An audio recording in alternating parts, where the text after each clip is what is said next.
et vous, c'est un bonheur de vous retrouver. Excellent mercredi. Bonne fin de journée, bon début de soirée. Bienvenue à JC. Le Canadien s'est entraîné ce matin en vue d'un autre gros test. Ça aura lieu demain alors que l'Avalanche du Colorado, déguisée en nordique de Québec, seront les visiteurs dans la cathédrale du hockey. Ce que ce sera beau. Ça va être magnifique. Et Bergie sera dans la place, bien entendu, à l'invitation notamment du Canadien et de BFL Canada. Éric Raymond n'était pas, lui, sur la glace ce matin, relevé de ses fonctions de coach des gardiens de but du Canadien et remplacé par Marco Marciano. Timing en apparence bizarre au lendemain d'une remarquable performance de Jacob Dobeš dans la victoire contre les Golden Knights, mais décision qui était mûrie depuis quand même un bon moment par Kent Hughes et Jeff Gorton. Ne restait qu'à l'annoncer. La game d'hier, en clair, n'a rien à y voir. On y revient d'ailleurs dans quelques instants avec Jonathan Bernier du Journal de Montréal. Mais d'abord, à nouveau, une grande nouvelle de boxe concernant Eye of the Tiger Management pour ouvrir le show ce soir. Cette fois-ci, après Christian Mbili, hier consacré champion du monde, voilà que c'est le Lion Arslanbek Makhmoudov qui fait les frais de cette excellente nouvelle aujourd'hui puisqu'il obtient un combat contre le légendaire Tyson Fury à l'occasion du retour de ce dernier après une courte retraite, une autre. Le duel est prévu pour le 11 avril prochain. Il sera présenté au Royaume-Uni et diffusé sur la plateforme Netflix, la plus grande vitrine de la carrière de Makhmoudov, qui joue celle-ci lors de ce combat qui peut l'amener directement en championnat du monde, advenant une victoire, ce qui serait, admettons-le, renversant, quoique on ne sait jamais. On revient aux Canadiens maintenant avec Joe Byrne. Comment ça va, Joe? Très bien, j'essaie de moi-même. Oui, absolument. Alors, c'est Jeff Gorton qui vous a rencontré ce matin à la suite de l'annonce du congédiement d'Éric Raymond. Ouais, disons que je suis pas tombé de ma chaise et puis non, on s'y attendait un peu au nombre de fois où les problèmes du Canadien ont fait les problèmes des gardiens du Canadien en fait on fait des manchettes depuis le début de la saison. C'était un peu écrit dans le ciel que ça s'en venait. D'ailleurs, je me demande si Gorton et Hughes n'attendaient pas de voir comment Sam allait rebondir de son séjour à Laval avant de prendre une décision. Ça a quand même bien été les 4 premiers départs. Je pense que c'est peut-être ça qui a donné un sursis de quelques jours ou de quelques semaines à Éric Raymond, mais depuis une semaine, les 3 derniers matchs, les Sénateurs, les Sabres et les Bruins étaient un petit peu en demi-teinte là, pour Sam, donc j'ai l'impression que la défaite, surtout celle à Boston, je pense, là, les 2 buts en 12 secondes, dont le 3e, ça a peut-être sonné le glas de l'ami Éric Raymond. Puis, écoute, mais c'est ça, il y a peut-être quand même plus que ça. On peut écouter Jeff Gorton à ce sujet-là. Well, Marco's an intelligent guy. Works hard. He's got a good rapport with his goalies. Everybody that we know speaks highly of him. We've had interest from around the league for Marco, so we've sort of held him back. And it's his time. We just felt like this was his time. Just felt like with the Olympic break coming, just afforded us a chance to figure out what's next and give Marco a few days to settle in and then go forward.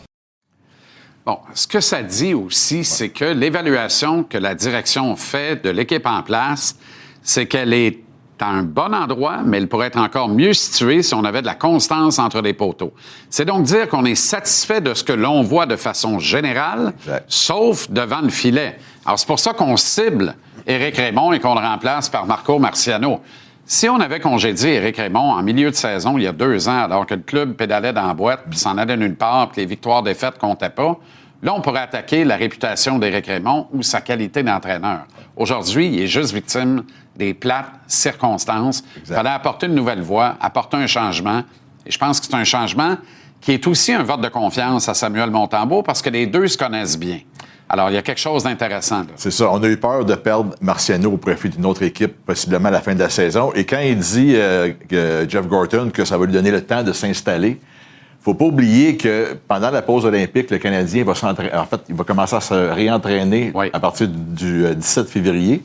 Ça donne 9 jours avant le match suivant contre les Islanders. Donc, 9 jours pour travailler un paquet de détails. Puis on a vu ce que ça a fait avec Samuel Montembeault qui a passé une dizaine de jours à Laval et avec Marco Marciano. Donc, écoute, ça peut peut-être apporter beaucoup de dividendes. On verra rendu à ce moment-là. Est-ce que cette décision-là peut avoir un lien, Joe, avec des plus récentes performances de Sam, qui a bien fait à son retour de Laval, puis ça semblait être plus hasardeux là, dans les 3 derniers matchs? Oui, mais moi, c'est ce que je pense, même si Jeff Gorton, ce matin, disait que c'était un peu un tout, c'est pas simplement une question d'un seul joueur. J'ai vraiment le feeling que, c'est ça, un peu comme je le disais, là, ça a bien été quand il est revenu.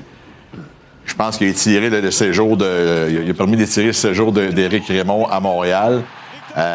Puis parce qu'il a bien fait en revenant. C'est comme si les conseils... Est-ce que c'est les conseils de Marco Marciano qui l'ont un peu propulsé vers le haut, puis là, en retravaillant avec Éric, il est retombé dans de vieilles habitudes? Peut-être. À suivre, comme je te le disais. Grosse commande demain, les Nordiques sont en ville. Bien, grosse commande, certain. Toujours au sommet de la Ligue nationale, l'Avalanche. Par 1,5 million. Par 1,5 million, 6 défaites en temps régulier, en temps réglementaire seulement. J'ai hâte de voir demain. T'sais, on dit souvent que le congédiement d'un entraîneur-chef, ça amène une étincelle à l'équipe qui repart des fois sur quelques matchs, sur une bonne séquence. Est-ce que le congédiement d'un entraîneur adjoint, un entraîneur des gardiens par surcroît, aura le même effet? On verra demain, puis on verra si c'est Jakub Dobeš qui aura le feu de cette étincelle. Parce que là, je vois le père, j'ose espérer. C'est lui demain qui va garder les buts après une belle performance hier. Par contre, faut se rappeler qu'au mois de novembre, comme on peut voir sur les images, ça n'avait pas très bien été pour l'ami Dobeš, de 7 buts sur 36 lancés dans une défaite de 7-2. Puis évidemment, le Canadien a encore cette défaite-là frais en mémoire. Là. Je ne sais pas si on a le temps, mais on peut peut-être écouter l'ami Madison là-dessus. Ce match-là était un des matchs où on a moins joué, pas bien joué le plus de la saison. Donc, c'est sûr qu'on doit répondre à ce match-là. Puis, c'est une équipe qui a beaucoup de talent et beaucoup de force. Donc, c'est pas facile de les affronter, mais on doit être là puis préparé pour eux demain. Donc, ça serait gênant de manger une volée à maison contre les Nordiques, en plus. Oui, exact. Surtout contre les Nordiques.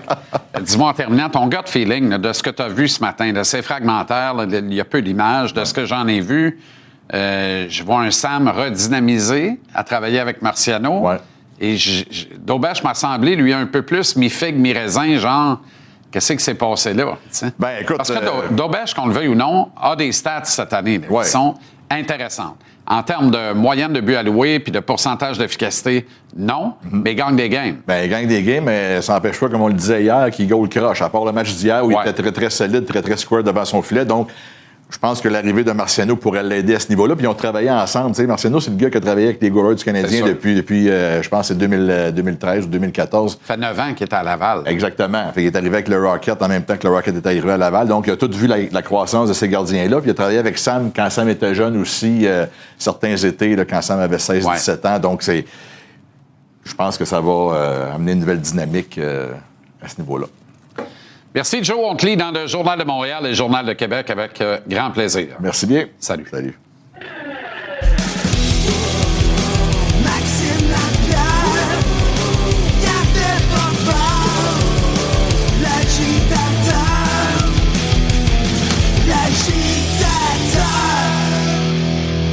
L'agitateur Maxime Lapierre dans les studios de la Poche Bleue sur la rive sud de Montréal. Comment ça va, Max? Ça va super bien, toi, mon ami. Excellent. Un mot sur le congédiement d'Éric Raymond aujourd'hui. Juste briser la routine. C'est tout aussi simple que ça. Faut pas nécessairement chercher un coupable puis regarder si les gardiens de but performaient, si l'entraîneur c'était le bon. À un moment donné, on voit un pattern qui est assez long pour avoir à le briser. Et puis, je t'écoutais là, dans les dernières minutes de changer d'heure des fois puis de changer un petit peu la routine. Tu peux amener un sourire, tu peux te sentir challenger, mais c'est sûr qu'il y a une réaction comme joueur. Donc, pour moi, c'est malheureux, mais c'était la chose à faire. Le désavantage numérique demeure un point de mire sur lequel on doit s'attarder. Ça a été impeccable hier, n'ont rien cédé en 3 occasions des Golden Knights qui ont un très bon jeu de puissance. Est-ce qu'on peut construire là-dessus et oublier les 9 buts concédés en 17 occasions dans les 5 matchs qui ont précédé la rencontre d'hier? Ouais, tu vois, Jean-Charles, je regardais le match d'hier, puis oui, les résultats, les statistiques, on a bien fait, mais il y a eu des chances de marquer qui étaient quand même très importantes. On pense aux arrêts spectaculaires que Dobeš a dû faire, puis pour moi, faut aller à table à dessin un petit peu. Je le sais qu'il y a une tendance dans la Ligue nationale de hockey où les désavantages numériques protègent très fortement l'enclave et le centre de la patinoire, et puis on laisse un peu plus d'espace en haute zone. Mais du côté du Canadien, je trouve qu'il faut régler ça. On est dans le fond du classement dans la Ligue nationale de hockey en désavantage numérique, puis on a les effectifs pour être bons par contre. Tu sais, les Dano, les Evans, les Anderson, les Kapanen, les Matheson, les Dobson, c'est des bons joueurs en désavantage numérique. Moi, je pense qu'il faut absolument changer des petites choses, mettre un petit peu plus de pression, couper un petit peu plus la passe vers le haut de la zone, puis peut-être juste y aller avec notre identité et non seulement la tendance dans la Ligue nationale de hockey. Une majorité d'observateurs et de partisans semblent avoir oublié qu'Alex Newhook est partie prenante de l'organisation du Canadien, tellement ça fait longtemps qu'il est parti. Évidemment, du même souffle, on a oublié comment il rendait de précieux services à l'équipe. Pour moi, il jouait le meilleur hockey de sa carrière au moment de cette fracture à la cheville. Toi, tu commences à avoir hâte de le voir revenir, hein? Je m'ennuie de lui, puis je suis un grand fan de lui, puis je suis pas gêné de le dire. 12 points en 17 matchs avant sa blessure. Je trouvais qu'il fitait à merveille sur le deuxième trio. Puis, tu sais, lorsque Kent Hughes est arrivé en poste à Montréal, je me rappelle la conférence de presse avec Martin Saint-Louis, Gorton. Il y a des choses qui ont été dites, puis on parlait de pace, de relance rapide, de vitesse. Une équipe qui va être fatigante, qui va te challenger offensivement.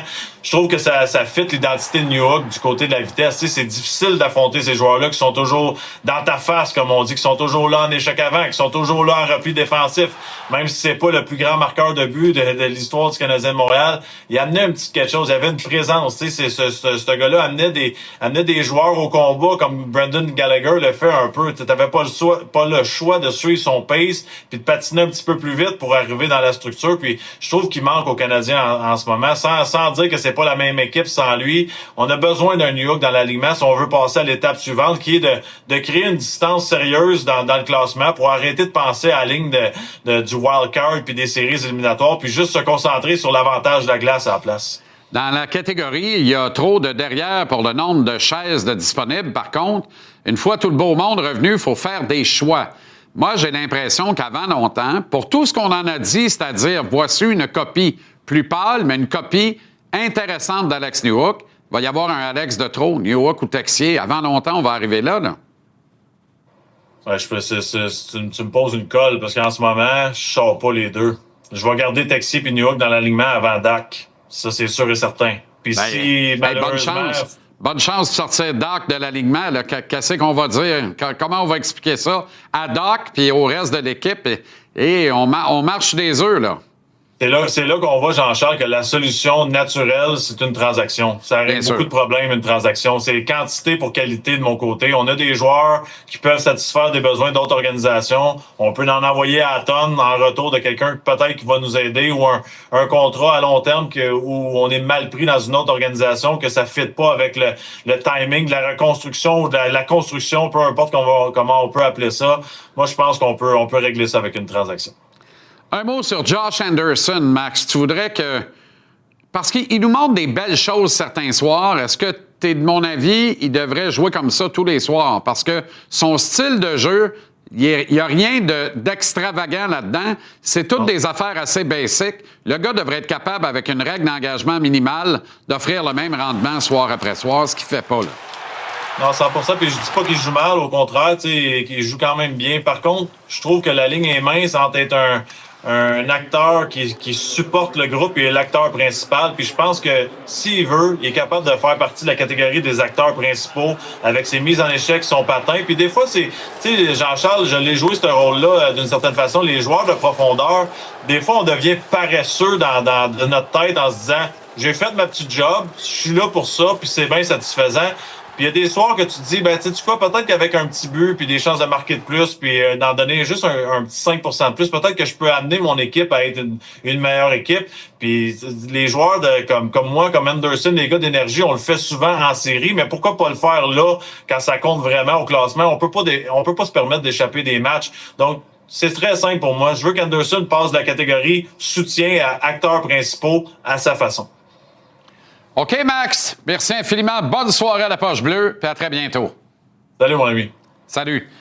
Billet de saison vers 18h tantôt. 2 sujets ce soir. L'actualité est foisonnante, alors on se gâte. D'abord, on va refermer le chapitre Éric Raymond avec le Canadien.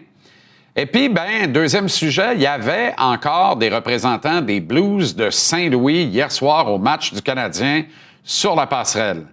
Est-ce qu'une transaction est possible? Certainement. Le passé des deux directeurs généraux le démontre clairement. Est-ce qu'une transaction majeure avec les Blues pourrait pas devenir possible? Moi, je pense que oui. Du moins, j'aime à penser que oui.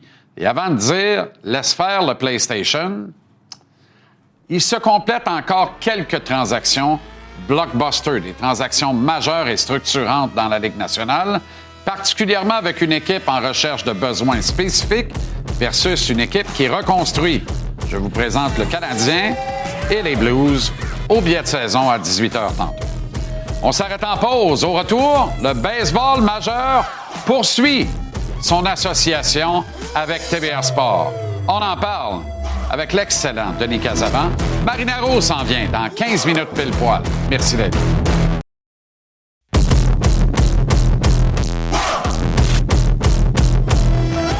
Ça fait longtemps que je lui ai pas parlé. C'est toujours un plaisir. Denis Casavant est avec nous. Denis, comment ça va? Ça va bien, toi, JC? Excellent. Alors, le baseball majeur est de retour à TVA Sport. Bien sûr, les Blue Jays, un match sur deux des Blue Jays présentés ici à notre antenne, mais au global, on présente plus de 200 matchs au cours de la saison et ça va commencer avec la classique mondiale de baseball dès le mois de mars. Ouais, c'est ça. On sera prêt dès le début du mois de mars avec la classique mondiale de baseball. Mais comme tu le mentionnais juste avant, concernant les Blue Jays, c'est encore 81 matchs qu'on vous présente cette saison. On sait que les Jays ont eu une excellente saison l'an dernier, alors qu'ils se sont rendus en finale de la Série mondiale. Alors, on s'attend encore à voir les Jays dans le coup cette année. Alors, très hâte de voir ce que ça va donner du côté des Blue Jays. 81 matchs. Et l'autre point qu'il faut souligner également, je sais, c'est que tous les matchs des Blue Jays cette année seront également disponibles sur TVA Sport direct. Alors ça, c'est intéressant pour les gens qui ne sont pas nécessairement abonnés au câble. Si vous êtes abonné à TVA Sport direct, vous allez avoir accès aux matchs des Blue Jays présentés également sur nos ondes. Est-ce que tu aimes le travail de la direction baseball des Jays dans cette entre-saison, Denis? Oui, en bout de ligne, je pense que c'est sûr, c'est le départ de Beau Bichette. C'est un gros morceau, mais là, juste quand on regarde des acquisitions, Dylan Cease, c'était le meilleur lanceur partant disponible. Immédiatement, les Blue Jays lui ont accordé un contrat à long terme. Il sera un du top 3 là, dans la rotation des lanceurs partants chez les Blue Jays pour la prochaine saison. Alors ça, c'est une grosse acquisition. Évidemment, pour pallier au départ de Beau Bichette, on a signé le Japonais Kaz Okamoto. Il devrait jouer au troisième but. Ce qui va arriver chez les Jays cette saison, c'est que là, on va avoir un petit portrait différent à l'avant-champ. Avec au deuxième but, Ernie Clement. À l'arrêt-court, ce sera Jiménez qui jouait au deuxième but auparavant. Et au troisième but, on va donner une chance à Okamoto, un frappeur droitier, d'être le joueur de troisième but à tous les jours. On peut utiliser également Addison Barger. Ce qu'on aime chez les Blue Jays, JC, c'est qu'on a de la flexibilité. On sait que le directeur gérant ainsi que le gérant John Schneider aiment avoir des joueurs qui peuvent jouer à plusieurs positions. Alors, c'est encore ça qu'on va retrouver cette saison avec Clement qui peut jouer au deuxième but, à l'arrêt-court au troisième. Jiménez s'en va à l'arrêt-court et Okamoto qui peut jouer au troisième but et à l'occasion au champ gauche. Qu'est-ce que tu peux nous dire sur le Japonais Okamoto? Parce que, tu sais, en apparence, là, c'est pas... il m'a pas l'air ultra dominant, mais je peux me tromper aussi, là. Qu'est-ce que tu peux nous raconter là-dessus? Il y a eu quand même de bonnes saisons en termes de circuit au Japon. On sait qu'il y a toujours un ajustement lorsqu'on arrive dans le baseball majeur, de la qualité des lanceurs, évidemment.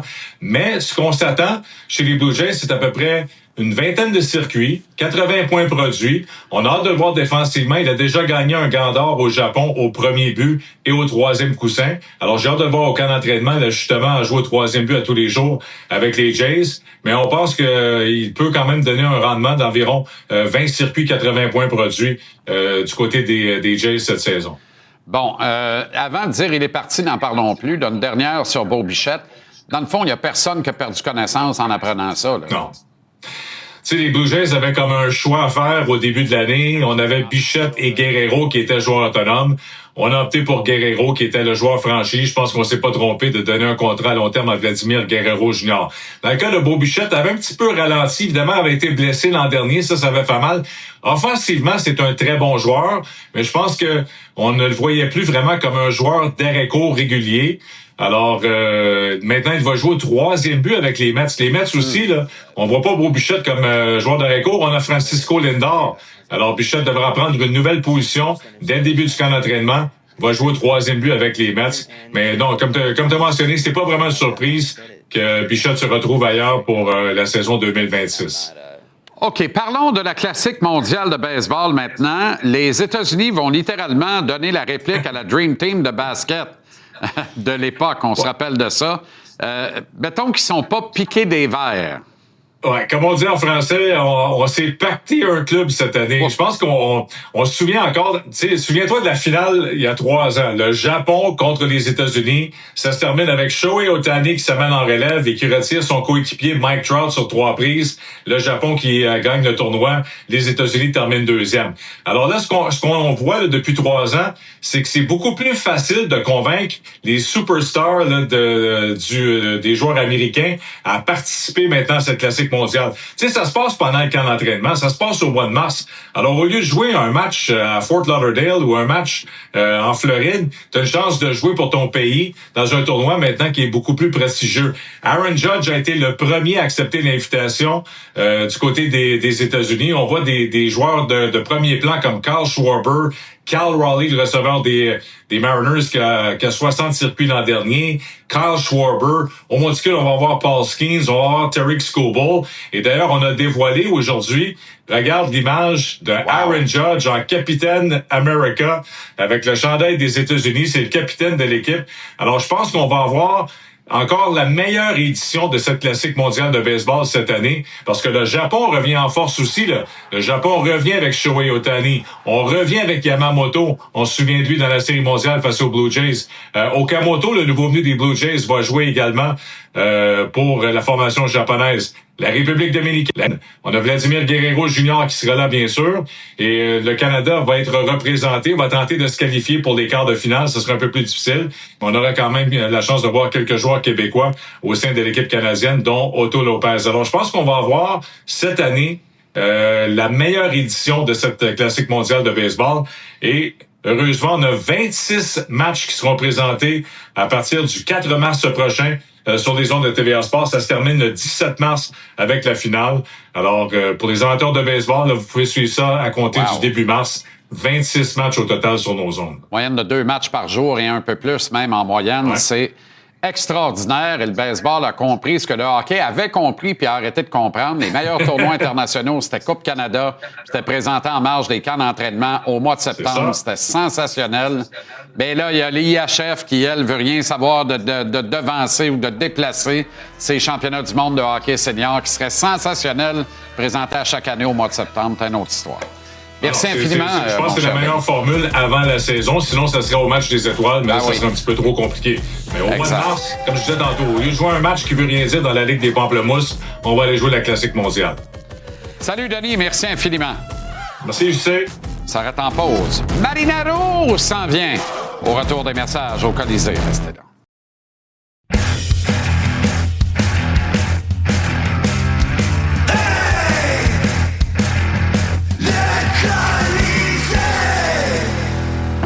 Avec Marinaro, avec Tony Marinaro. Oh! Bello.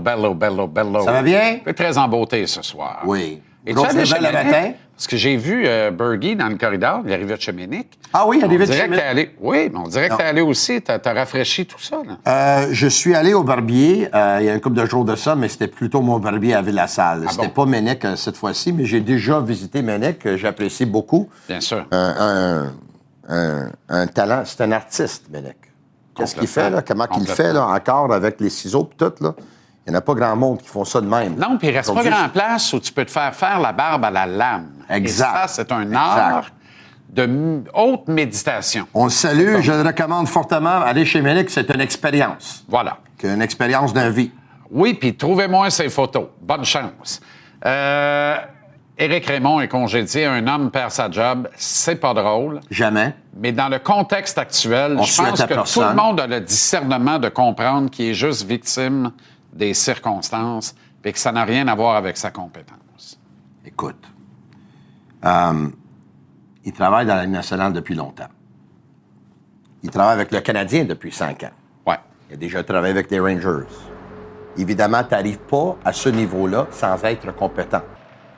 Par contre, des fois, tes méthodes d'enseignement marchent. Des fois, ils marchent à court terme. Des fois, ils marchent à long terme. Puis des fois, tu fais peut-être les mêmes choses, mais tu n'as pas les mêmes résultats qu'avant. Ça marche plus. Parce que, tu sais, Stéphane Waite a déjà été congédié parce que Carey Price traversait une mauvaise séquence. Et Marc Bergevin, émotif comme il a été, il l'a congédié parce que Marc Bergevin, il s'est dit, si je le congédie pas, puis Carey se la place pas, ça va être moi la prochaine fois qu'il va écoper. Oui, mais en fait, il faut se rappeler le contexte. Là. On est en 2021, c'est la saison de pandémie. La saison a commencé en janvier. Oui. Au bout de 14 matchs seulement, Burge a relevé Claude Julien de ses fonctions, a nommé Dominique Ducharme par intérim. 5 jours plus tard, il a relevé Stéphane White de ses fonctions. Fait que, tu sais, ça s'est fait très, très, très rapidement. Puis quand on regarde la fiche des gardiens de but du Canadien cette année-là, il y avait Jake Allen, Carey Price. Jake Allen avait une majorité de départ qu'il a obtenue après ça. Il y avait Carey Price qu'on préservait pour les séries éliminatoires, parce qu'on était pas mal certains d'y entrer. Et l'autre était Caden Primo, qui a eu quelques départs. Et les gars se sont très bien comportés au moment où on a apporté ce changement de coach de gardien de but chez le Canadien. On a amené Éric Raymond. Éric Raymond n'avait pas un contrat à long terme. Et ça n'a rien à voir avec Stéphane Waite. Non, ça n'a rien à voir avec Stéphane Waite. Éric Raymond avait un contrat à court terme. Il avait un contrat d'une saison. Ça tardait à avoir le contrat, moi j'ai entendu, dans la saison estivale. Il l'a eu. Peut-être, ils pensaient peut-être à faire un changement à ce moment-là. Ils ne l'ont pas fait. Cette année, on sait que Montembeault, il a dératé depuis le camp d'entraînement. Ça va pas bien. Ça n'a pas été un bon camp d'entraînement. Ça n'a pas été une bonne saison à date, malheureusement pour lui. Tout le monde espère qu'il se replace. À un moment donné, pour situation urgence, ils ont rappelé Jacob Fowler. Ils nous ont essayé de dire, c'était dans les plans, on voulait que Fowler goûte au hockey professionnel. Ils l'ont rappelé parce que Montembeault n'allait pas et que Dobèche, il avait l'air croche, puis il avait l'air nerveux, puis il n'y a pas grand monde qui avait confiance. Puis même quand il gagnait des matchs, il y en a certains qui se disaient, je pense qu'il est chanceux. Puis à un moment donné, là, la chance va arrêter. Donc, ils ont essayé d'avoir une solution avec Fowler. La solution était à court terme. À un moment donné, ils ont renvoyé Fowler. Là, ils ont dit, OK, on va faire quoi? Durant ce temps-là, évidemment, ensuite, ils ont pris la décision aussi d'envoyer Montembeault à Laval, aller à Laval. 4 pratiques avec Marco Marciano et le Rocket, 2 matchs. C'est replacé. Les premiers 3-4 matchs, ça a bien été. Et là, ensuite, un chute, puis évidemment, là, il connaît des problèmes de nouveau. Il y a X nombre de cartes que tu as. À un moment donné, tu joues la carte de rappeler Fowler. À un moment donné, tu joues l'autre carte d'envoyer Montembeault à Laval. Peut-être la prochaine carte va être qu'un gardien de but va être échangé. Mais avant d'y aller là, puis échanger un gardien de but qui n'a pas beaucoup de valeur, qu'est-ce que tu fais? Tu congédies l'entraîneur des gardiens de but. Mais je répète, d'autre part, qu'au-delà de la mauvaise nouvelle pour Éric Raymond, un père de famille, puis un homme bon et un bon coach... Qu'on lui souhaite juste du bien. C'est quand même un signal très intéressant pour le groupe de joueurs en place, pour Martin Saint-Louis et pour les partisans de l'équipe. Parce que si on avait été dans la même situation il y a 2 ans, alors que le club pédalait dans le slot et que la direction n'avait rien à faire de gagner ou de perdre des matchs, tout ce qu'on voulait, c'était le développement des aptitudes individuelles. De procéder à ce changement-là, c'est quand même de dire au monde, l'urgence, là, on la connaît nous aussi. On analyse là, on se rend compte que Caulfield va abattre des marques personnelles. Hudson va abattre des marques personnelles. Demidov va peut-être gagner le Calder. Suzuki va abattre des marques personnelles. Oui. Tout le monde joue le hockey de sa carrière, sauf ton gardien de but. C'est sûr. Fait que on a identifié le problème comme étant entre les poteaux, mais comme on veut avoir des résultats cette année, il n'est pas question de rater les séries, là. Oui. On veut entrer et atteindre le 2e tour, on procède à un changement. Alors, c'est quand même un message fort qu'on envoie au public. Évidemment, le clou dans le cercueil était le match de samedi. qu'une avance de 3-2, ils s'attendaient à gagner ce match-là. Ouais, Ils non, avaient mais assez c'est pas- bien joué. La décision était prise avant ça. Était prise avant, mais... C'est pas une décision que tu prends le lundi matin. Pas Gorton Hughes, en plus. Ouais. Tu sais, c'est pas le duo intempestif qui se lève un matin et dit ça va faire, Mais on procède à un changement. il l'a dit Ils sont aujourd'hui. à la mi-saison. Depuis la mi-saison, ils analysent de fond en Ouais. comble l'équipe. Ils ont identifié la carence, puis ils apportent un changement. Parce que, Tony, là, le problème du Canadien devant le filet, là, c'est pas les aptitudes des deux goalers qu'il y a là, même les trois avec Fowler qui est venu, loin de là. C'est ce qu'ils ont dans la boîte à poux. C'est le mental. Tout le problème se trouve au mental. je pense que oui. Les gars, là, quand tu leur donnes le temps de réfléchir, je vais sortir des stats décapantes à 18h au billet Ouais. de saison. Quand tu leur donnes le temps de réfléchir dans un match où ils n'ont pas beaucoup de lancers, ils sont atroces puis le club perd. Quand ils sont occupés, comme ça a été le cas de Daubèche hier, puis ils Ouais. n'ont pas le temps de réfléchir puis de tomber ses talons, Ouais. ils sont sharp. Et ils font un job, puis ils ont Ouais. tous les trois un dossier Ouais. gagnant. D'ailleurs, le Canadien, Ouais. quand il accorde 25 lancés ou plus, sa moyenne d'efficacité est 671. Quand il accorde 24 lancés ou moins, il joue pour 500 pile poil. Ouais. 20 points en 20 matchs. C'est une joke, là. Mais peut-être, parmi les responsabilités d'Éric Raymond, était de travailler sur le mental avec Montembeault et avec Debèche. C'est sûr et certain qu'ils ont peut-être leur entraîneur de performance De là, aussi. l'importance de changer, Je comprends. de changer le discours. Mais écoute, il y a d'autres choses. Quand Montembeault descend à Laval, là, commence à travailler avec Marco Marciano, peut-être on l'appelle. Marco, qu'est-ce que tu vois dans Montembeault? Hein? Moi, je vois ça. Est-ce que tu peux le replacer? Combien de temps tu me donnes avec? Un semaine. Dans une semaine, je peux pas faire des miracles, mais je pense que je peux régler ça. À court terme, je pourrais le replacer pour le mettre sur le bon chemin. Quand le Canadien appelle Marco Marciano pour dire « Qu'est-ce que tu vois avec Montembeault? » Et lui, il leur dit le même constat qu'eux autres avaient fait avant. Il dit « Hey, il y a quelque chose peut-être qui va pas ici. » En plus, j'imagine que Alex Burrows, il en a parlé en bien de Marco Marciano. Il a travaillé avec lui. Pascal Vincent, évidemment, travaille avec lui. Adam Nicholas le connaît très, très bien. Ça fait 5 ans qu'eux autres le connaissent. Là. Ça fait longtemps John qu'ils le Sedgwick, connaissent. ça là. fait 9 ans qu'il est avec le Ben oui, Rocket de ben oui, Laval. ben oui. Il y a une affinité Et comme Jeff naturelle Gorton a avec dit, là, il y avait l'intérêt pour Marco Marciano. Là. Ouais, Ça exact. parlait à travers la Ligue nationale de hockey. Là. On voulait venir le chercher, puis le Canadien le retenait. Oui, mais si tu es satisfait de ton gars, tu es content que l'autre se trouve une job ailleurs. Tu es Ouais. satisfait du gars que t'as. Là, il fallait apporter un changement. C'est sûr, c'est On sûr. avait un gars là qui méritait sa chance. Moi, je pense que Marco mérite sa chance après 9 ans dans C'est les sûr, rangs mineurs. c'est sûr qu'il mérite sa à faire chance. de l'autobus dans la Ligue américaine. Puis moi, je vais finir avec ça. Là. Moi, je connais des gens qui ont travaillé avec Marco Marciano au hockey mineur. Là. Je parle Oui. au niveau amateur. Là. Je connais des gardiens de but qui ont travaillé avec lui. Là. Moi, les données que j'ai sur Marco Marciano, là, c'est excellent. Là. C'est très solide. C'est très, très solide. Il n'y a personne Ouais. qui m'est revenu pour me dire, là, ce gars-là, ses méthodes d'entraînement, là. Tout le monde qui ont travaillé avec vient me... Et j'ai des personnes qui me disent depuis 2-3 ans, là, il faut que Marco Marciano soit l'entraîneur des gardiens de but des Canadiens. Il est respecté par Donc, beaucoup. félicitations à lui. C'était une belle journée pour lui et ouais. sa famille. Il est respecté par tout le monde, en fait. Il a une réputation qui est sans tache et sans borne. Le Canadien a pris une bonne décision. Ça peut pas juste être ça. Et Éric Raymond, il reste quand même d'autres trucs à aviser, là. Puis il faut continuer de travailler. Je le connais pas bien. J'ai eu une petite discussion avec lui vite dans l'ascenseur à Tampa. C'est un chic type. Puis il savait même que je critiquais son travail de temps en temps. Salut, comment ça va? Oui, gentleman. Puis Ouais. je connais des gens qui le connaissent. C'est un gentleman. On le souhaite du bien à lui et sa famille. OK. Caulfield atteint le plateau des 30 buts. Ouais. Peux-tu en scorer 50? Pourquoi pas? C'est ce que je pense. Un gars qui tire de même, c'est pas tout le monde qui tire de même. Là. Il y en a 700 joueurs dans la Ligue nationale. Là. Il y en a 10 qui tirent de même. 10. Il est parmi les 10. Il y en a peut-être 15. Là. Il y en a peut-être 20 maximum. Tu sais, Cole Caulfield, Steven Stamkos, Connor Bedard. Tu commences à penser, là, c'est qui? Là? Il y en a d'autres aussi. Nathan McKinnon. Nathan McKinnon, tu sais, Connor... Mais il est dans un groupe Non, il y a des bons élite, shooters, mais il appartient à l'élite de la il Ligue. appartient à l'élite. Puis, écoute, il est hot en ce moment. Ben là, ça va se peut prendre une pas que- catastrophe pour qu'il n'abatte pas sa marque de 37 buts Non, il va de l'an dernier. il va la battre. Donc, il va atteindre les 40 pour la première fois de sa Je carrière. pense qu'il va être dans la mi-quarantaine parce que ce gars-là aussi, il va se reposer bientôt, là. Ouais.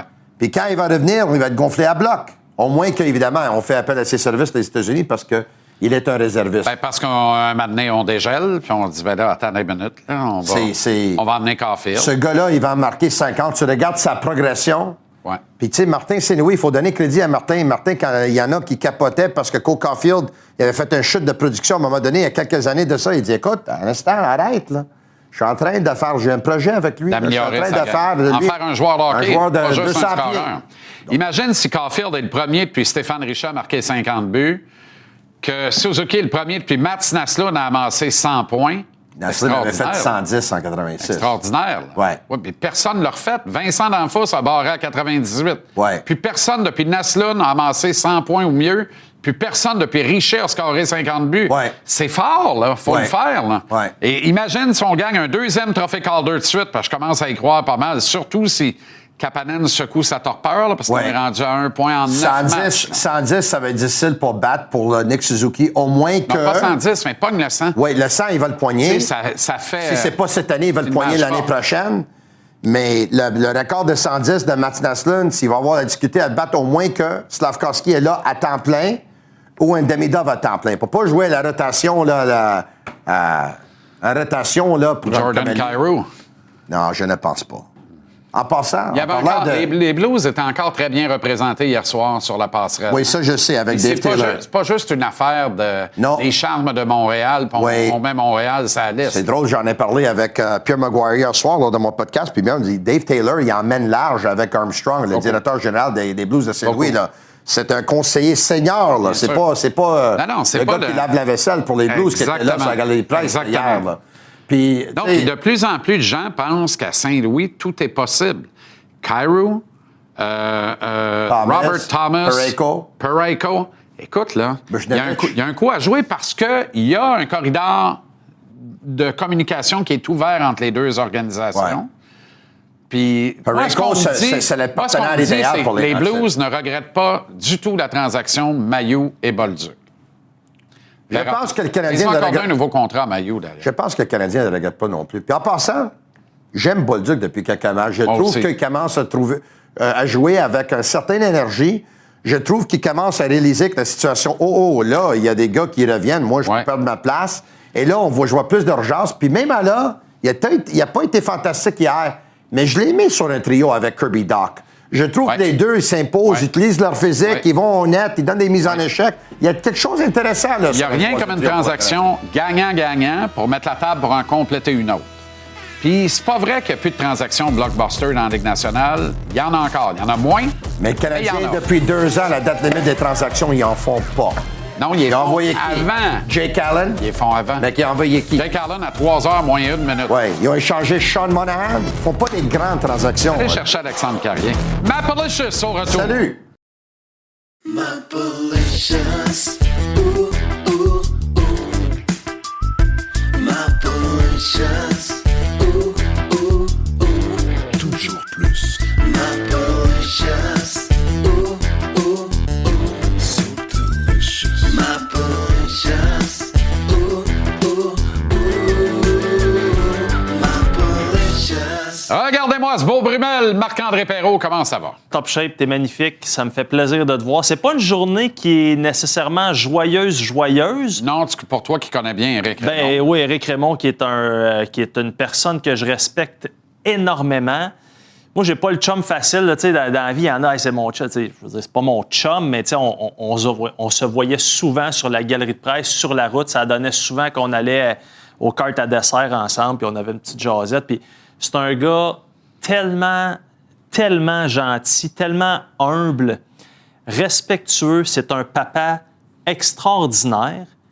Il y a 2 filles, deux belles Suédoises en Europe, puis aussitôt qu'il peut y aller, il va y voir, ils viennent. C'est un homme extraordinaire.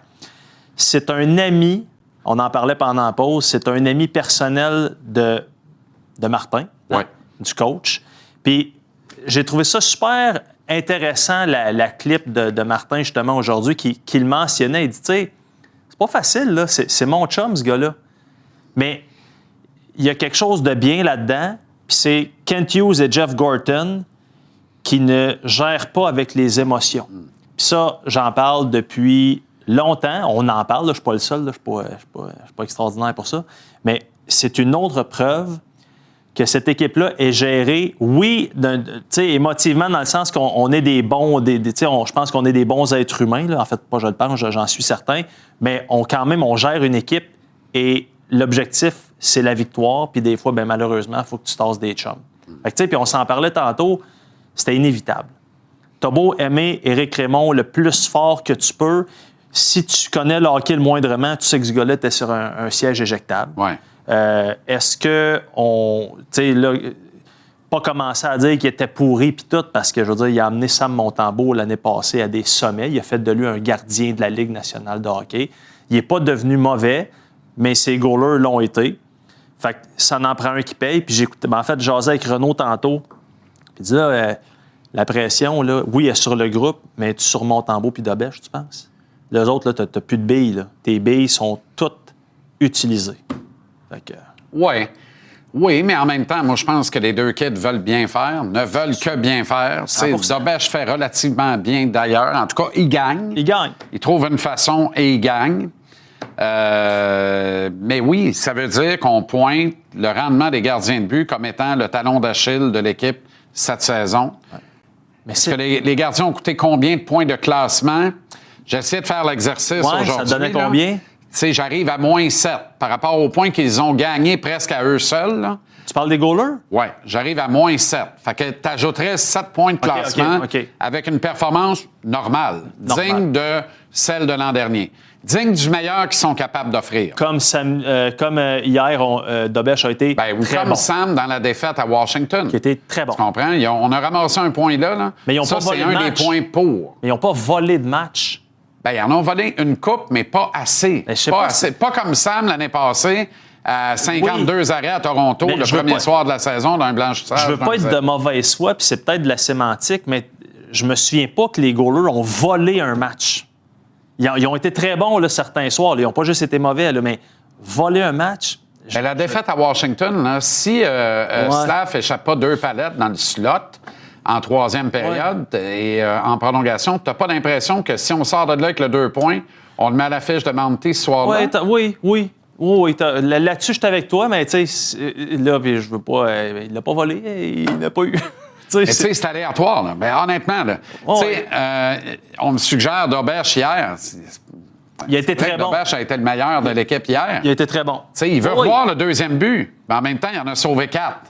Encore sur des erreurs d'assignation, des passes transversales, la pad arrive. Non, je suis avec toi. Mirabolants. Je suis avec toi, puis je veux vraiment pas être over-critique des gardiens de but, ça serait de mauvaise foi. Mais tu sais, je pense que tout le monde s'entend que très objectivement, on regarde le rendement de cette équipe-là, puis on se dit, OK, puis tu sais, ton plus 7, c'est quand même beaucoup, là, 7 points au classement. Tu sais, c'est... -7. C'est bien. Privé de 7. Oui, tu nous ajoutes 7 points.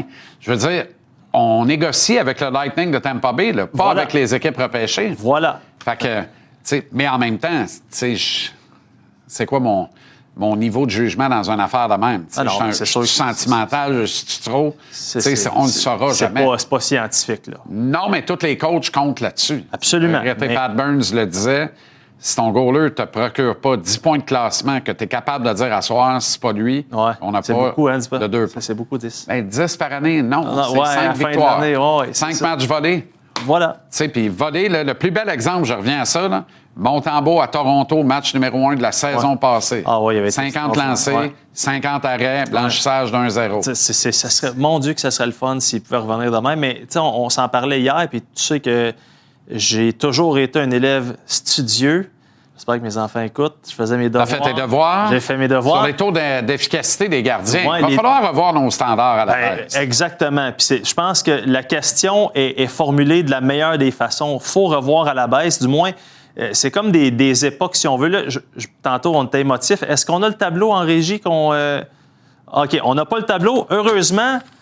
On l'a ici. Hein? C'est un tableau. On va te dire une affaire. C'est une enveloppe, en tout cas, ça, c'est sûr. Une enveloppe. Avec une tache de café. Il n'y avait pas de chèque dedans. Mais en gros, ce qu'on disait... Il y avait un chèque là-dedans, ça aurait été un gros chèque. C'est de la télé de brousse.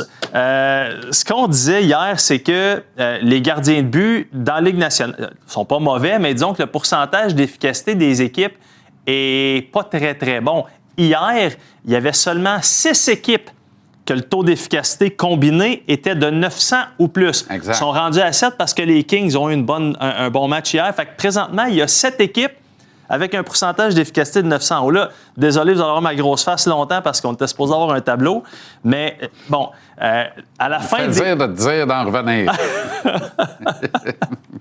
À la fin des années 80, là, c'était, je veux dire, ça rentrait comme papa dans le moment. Là, Ouais. je veux dire, il y avait des buts, ça scorait. Là, à un moment donné, dans les années 90, ça s'est Patrick comme un goaler à mode. Ben écoute, Buffalo, pendant 3 saisons de suite, 9-24, 9-27, 9-25, il y avait environ un petit peu plus qu'une équipe sur 2 qui avait un pourcentage en haut de 900. Puis même en 1999, il y avait 10 équipes qui étaient en haut de 910. Voilà. C'est quand même énorme. De 0-3-0-4, 26 sur 30.